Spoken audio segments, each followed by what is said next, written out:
Why does my washing machine keep displaying an E3 error? Hello everyone. Today, we're going to tackle a common issue that many washing machine owners face, the E3 error. E3 errors are common across multiple brands and can indicate different issues.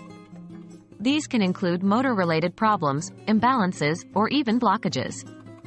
So, let's dive in and learn how to fix it. What is an E3 error?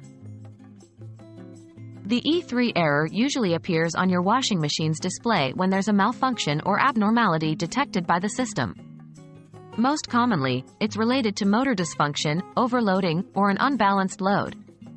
However, the exact meaning can vary across different washing machine brands. It's always a good idea to check your user manual for specific details.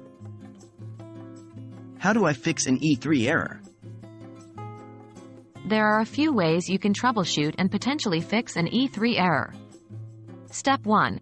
Check for overloading or unbalanced loads. An overloaded or unbalanced washing machine can cause the E3 error to appear. Remove some items, redistribute the load evenly, and try running the machine again. Step 2.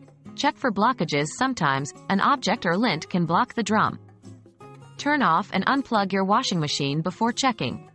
Look for any foreign objects or lint inside the drum or filter. Step 3. Reset the washing machine. If the error persists, try resetting your washing machine. Unplug the machine, wait for a few minutes, then plug it back in. This can clear any temporary error states. Step 4. Seek professional help. If all else fails, it might be a more serious issue, like a faulty motor.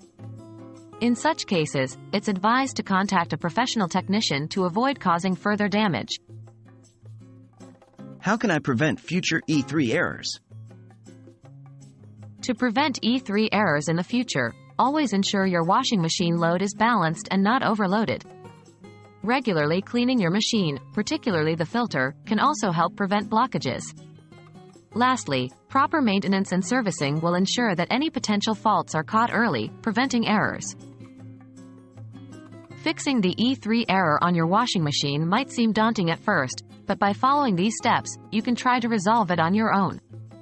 Remember, if you're unsure or the problem persists, don't hesitate to contact a professional.